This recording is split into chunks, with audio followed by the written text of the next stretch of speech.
Yan, nandito tayo ngayon sa Cagsay 3, Mauban, Quezon. Ito pala yung dulong kalsada sa Cagsay 3. Ito yung kalsada papuntang Infanta Nakar, Real. Itong kalsada na to, bypass to, napakalayo pa nito. Malayo pa yung lalakbayin papunta ron. Ito yung last na tulay na ginagawa, napakataas ng pundasyon yan. Ito yung tulay ng Bisibis Falls dito sa Mauban, Quezon. Yan, Cagsay 3. Bali, ginagawa ito ngayon, sobrang taas yan, nirekopan ito. Yan, nakabaon yung mga bato, malalaki. Medyo matagal-tagal pa ito gawin kasi napakataas talaga itong ano ito na tulay ito.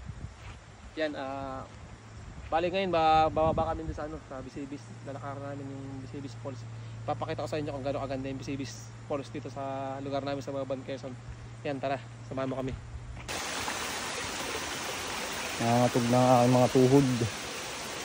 Yan, mga kaligtig, malaki din natin tayo. Tatanaw ko na yung mismong falls. Yung Bisibis Falls, kaya tatanaw ko na. Siguro mga 100 meters na lang, malapit tayo. Tara, let's go. samahan nyo ako sa adventure namin ito. Talagang halos buhay na paglusong dito sa Bisibis Falls. Hindi kami gumamit ng bangka, naglakad lang kami. Umakit kami ng bundok, nilakad namin, lumusong kami. Marating lang Itong lugar na to. Para may pakita sa inyo kung gaano aganda itong lugar na to. Uy.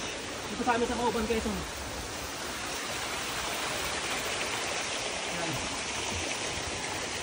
Alog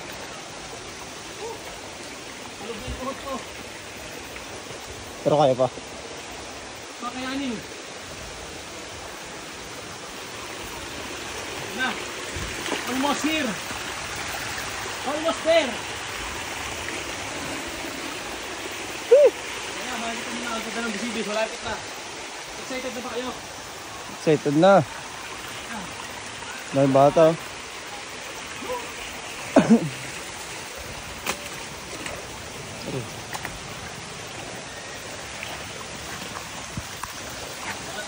Siguro yung mga pumunta rito mga nakabangka. Tayo lang. Okay.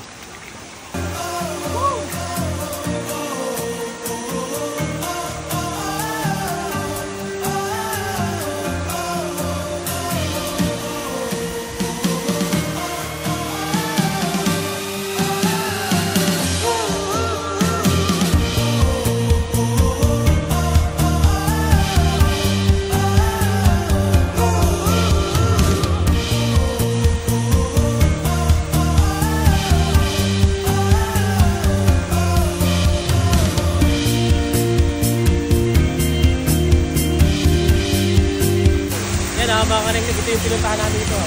Pinagkahirap-hirapan namin, tinawid namin yung bundok, nilusong namin yung bundok, maparating ng bundok ito. Yan, ngayon, nandito na kami sa Bisibis Falls, napakaganda. Yan, sa mga gusto magpunta, mag-PM kayo sa akin, tatama namin ito. Napakaganda. Tagong ganda yan ito sa Mauban, Quezon, tagong ganda ng Quezon, napakaganda talaga. Bisibis Falls.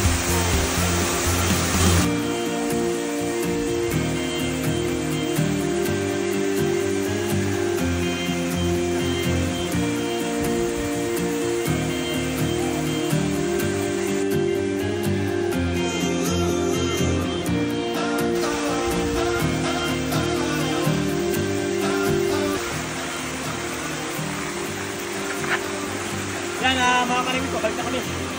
Napakahirap. Ngayon, sakripisyo na naman yung pabalik. Yung paakyat. Napakataas yung bundok. Napakatarip niyan. Wala pa rin sa 1/4. Magsimura pa tayo makyat. Then, tara.